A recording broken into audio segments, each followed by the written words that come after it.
Hello, my dear students. A very good morning. How are you all?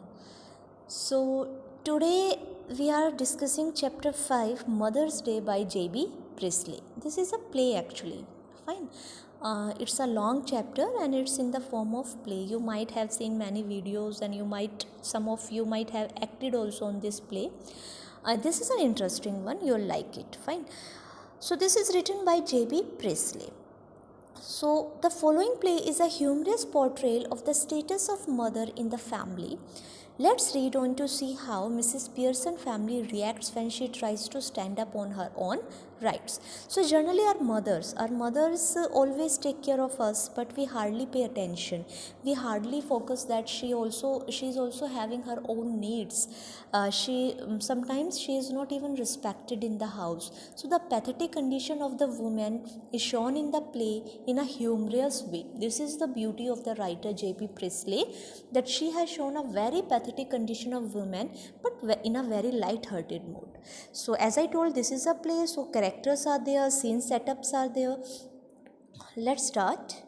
So characters: Mrs. Annie Pearson, she is the mother; George Pearson, her husband; Doris Pearson, her daughter; Cyril Pearson, her son. And the main character of the whole play and the problem, I will say the twist maker of the play, is Mrs. Fizzled. Fine. So there are in 5 total. 4 are family members and 1 is their neighbor, Mrs. Fizzled. So the action take place in the living room of the Pearson's house in a London suburb. So London शहर के एक near by, मतलब हम इसको बिल्कुल नहीं बोल सकते कि सिटी के अंदर है, फाइन, एक छोटे से लिविंग रूम में ये जो सीन है ये स्टार्ट हुआ है. अब सीन देखो क्या है.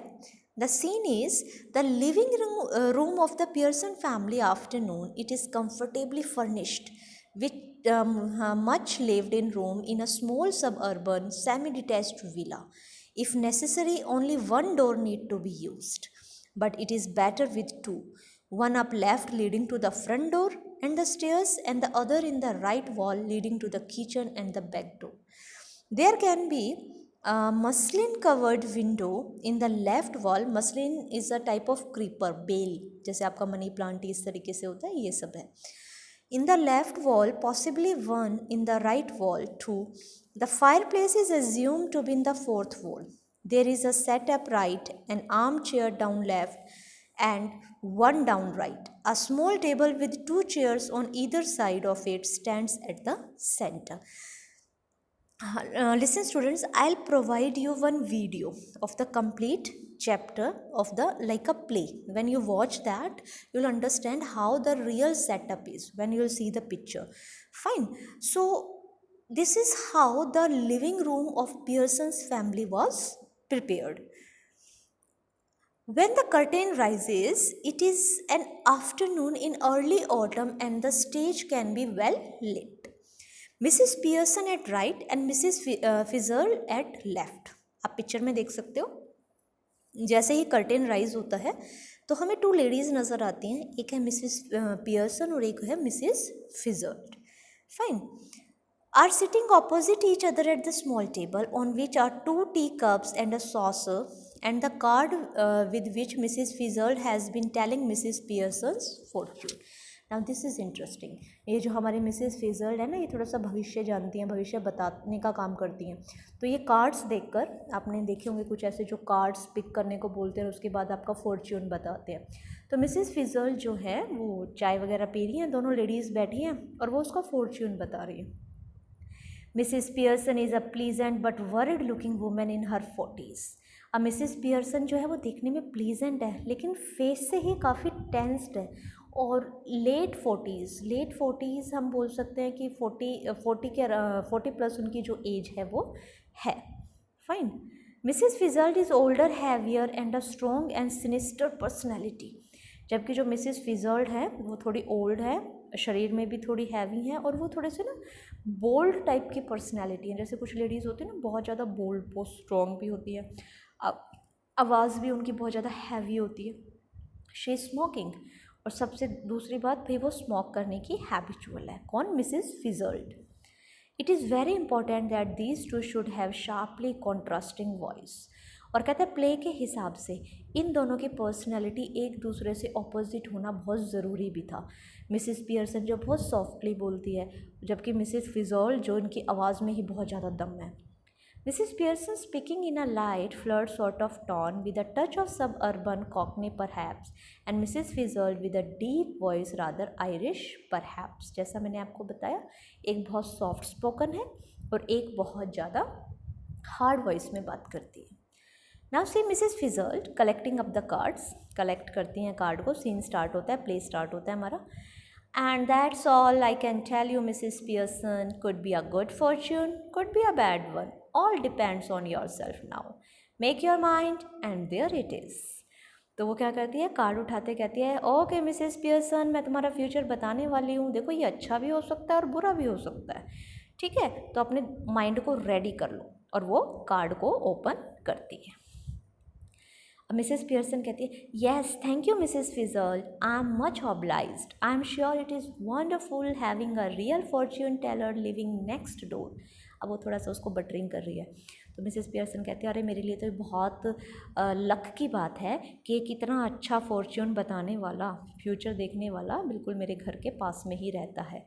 Did you learn that out east too? क्या तुमने ये ईस्ट से सीखा है? ईस्ट का मतलब देखो बेटा, हम इंडिया में ही बात करें, जैसे हम नॉर्थ इंडियंस हैं, फाइन, और हम बोलें कि अरे तुम साउथ से सीख कर आई हो क्या ये, या तुम वेस्ट से सीख कर आई हो, तो उसका मतलब वो उस कंट्री के उस ईस्ट डायरेक्शन के स्टेट्स, फाइन। तो ये यहाँ पे बता दिया। Mrs Fitzgerald height it 12 years I had of it. अरे 12 साल प्रैक्टिस की है मैंने इसकी। With my old man rising to be lieutenant quarter master, अपने हस्बैंड के साथ। ही लर्नड अ लॉट, उन्होंने भी काफ़ी कुछ सीखा था, यानी कि पूरी ट्रेनिंग इन्होंने फॉर्च्यून देखने में की है। And I learned a lot more, और मैंने कुछ ज़्यादा ही सीख लिया। But will you make up your mind now? कहते हैं चलो अब तुम रेडी हो ना बिल्कुल। Mrs Pearson dear, put your foot down once on for all and be the mistress of your own house and the boss of your own family। बेटा देखो, अगर मैं सिंपल वर्ड्स में बताऊँ ना, तो मिसेस फिजर्ड है ना, ये घर में आग लगाने का काम करती है। तो मिसेस पियर्सन को वो क्या सलाह कह रही है, अरे सबके ऑर्डर्स लेना बंद करो और अपनी फैमिली की मिस्ट्रेस खुद बनो, अपनी फैमिली की मालकिन खुद बनो। अब मिसेस पियर्सन कहती है, हाँ that's easier said than done. कहता है यार कहना आसान है, घर में मेरी सुनता कौन है। Beside I am so fond of them even if they are so thoughtless and selfish. तो मेरी फैमिली बहुत सेल्फिश है, सिर्फ अपने काम से काम रखती है, मेरे बारे में बिल्कुल नहीं सोचती, लेकिन फिर भी देखो हम कैसे भी बिहेव करें, हमारी मदर तो हमसे हमेशा प्यारी करेगी ना। They don't mean to be, कहते नहीं नहीं इतने बुरे नहीं है वो, बस थोड़ा सा मेरे साथ मिसबिहेव वो करते हैं। Sorry, Mrs. Fisher, maybe not, but it would be better for them if they learn to treat you properly। Mrs Fitzgerald उसकी बात को बीच में काटते हुए कहती है, हो सकता है वो बाय हार्ट ख़राब ना हो, लेकिन उन्हें सीखना चाहिए कि अपनी मदर से किस तरीके से प्रॉपरली बिहेव करना है। Yes I suppose it would in a way. कहते हैं हाँ शायद तुम ठीक कह रही हो। No doubt about it at all. Who is the better for being spoiled, grown man, lad और गर्ल? लैड होता है बॉय। तो मिसेस फिजल कहती है, अच्छा कौन ज़्यादा बिगड़ा हुआ है, ग्रॉन मैन यानी कि उसका हस्बैंड, या बेटा या बेटी? Nobody. You think it does them good when you run after them all the time? तुम्हें क्या लगता है कि तुम हमेशा जब उनके ऑर्डर्स लेती हो, इधर उधर घूमती रहती हो, तो तुम उनका कहीं बेनिफिट कर रही हो? Take their orders as if you were the servant in the house. Stay at home every night while they go out enjoying themselves. सारा दिन उनका ऐसे काम करती हो जैसे तुम घर की सर्वेंट हो, यानी उसको प्रोवोक कर रही है मिसेस फिजल मिसेस पियर्सन को। और कहते हैं वो सारे बाहर जाके नाइट में एंजॉय करते हैं और तुम घर में बैठी रहती हो। Never in all your life it is the ruin of them as well as you. कहते हैं इस तरीके से तुम अपनी ज़िंदगी भी बर्बाद कर रही हो और उनकी भी कर रही हो। Husband, sons, daughters should be taking notice of wives and mothers, not giving them orders and treating them like dirt. And don't tell me you don't know what I mean, for I know more than you have told me।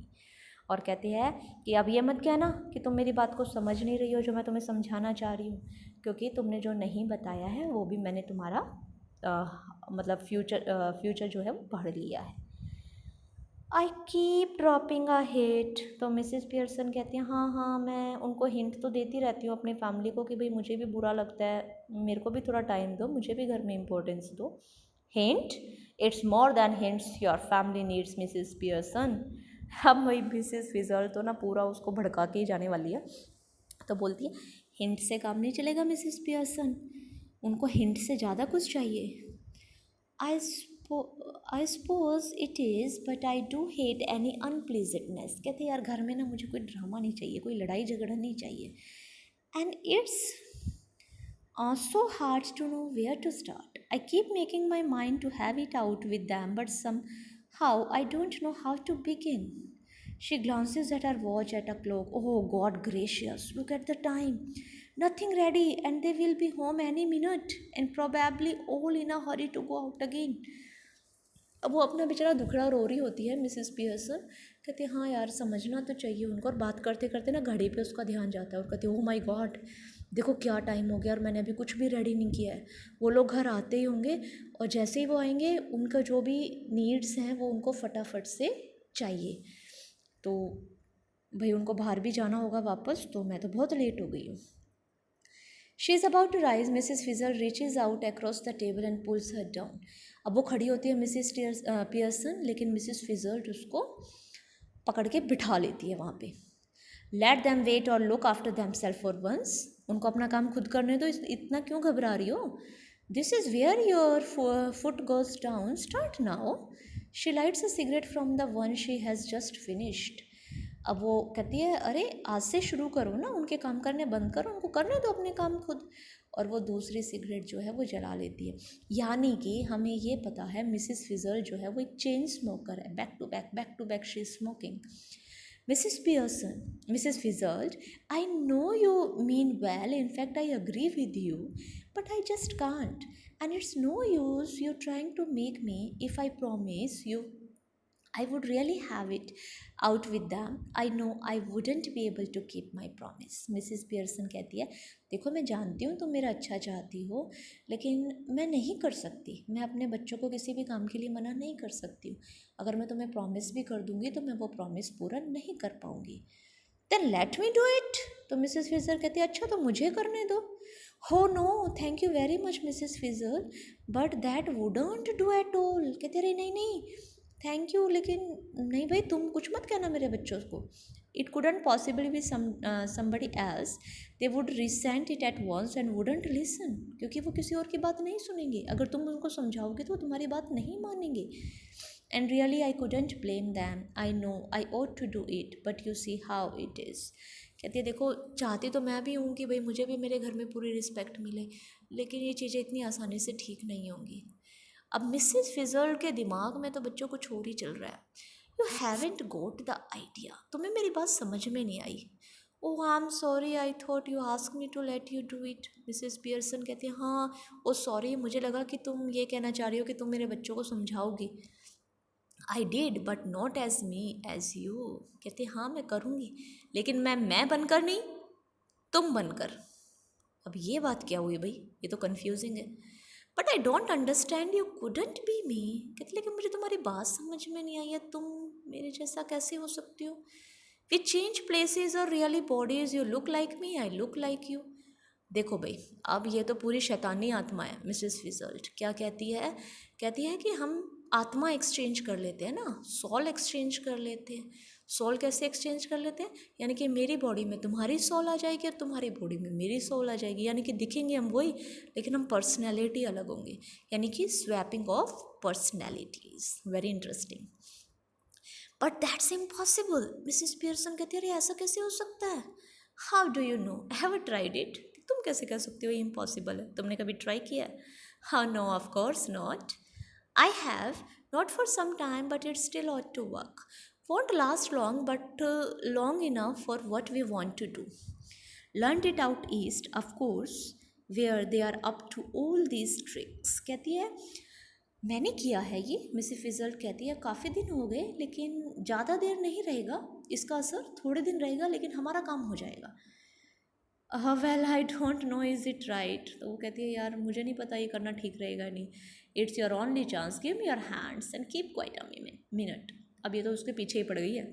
Mrs फिजर्ड कहती है अब चुप रहो और मुझे अपने हाथ दो, just don't think about anything, now look at me. They stare at each other muttering अष्टाडम अष्टालम, ये कुछ उसके मंत्र हैं जो वो बोलती है। This little scene should be acted very carefully. देखो अब ये सीन कैसे दिखाया गया है। We are to assume that the personality change bodies. अब देखो बेटा आगे की स्टोरी आपको ऐसे पढ़नी है जैसे पर्सनैलिटी चेंज हो गई है, यानी कि मिसेस फिजर्ड जो है वो अब मिसेस पियर्सन की तरह बिहेव करेंगी और मिसेस पियर्सन मिसेस फिजर्ड की तरह बिहेव करेंगी। बॉडी उनकी अपनी है, सोल एक दूसरे की उनके अंदर आ गई है। I hope this is clear to you. ठीक है। Still grasping hands go legs as if the life were out of them. एकदम से उनमें करंट सा आता है और दोनों बेहोश होती हैं, और जैसे वो होश में आती हैं तो उनकी आत्माएं एक दूसरे की बॉडी में एक्सचेंज हो जाती हैं। Each must try to adopt the voice and mannerism of the other. So now Mrs. Pearson is bold and dominating and Mrs. Fizzard is nervous and fluttering. देखो बेटा अब चेंज हो गया। अभी तक मिसेस पियर्सन डरी सहमी सी थी और मिसेस फिजर्ड जो थी वो बहुत बोल्ड थी, लेकिन अब उल्टा हो गया। उल्टा क्या हो गया है, अब मिसेस पियर्सन बोल्ड हो गई हैं और मिसेस फिजर्ड थोड़ी सी डरी सहमी सी हो गई हैं। क्यों? क्योंकि उनकी सोल्स एक दूसरे में एक्सचेंज हो गई है।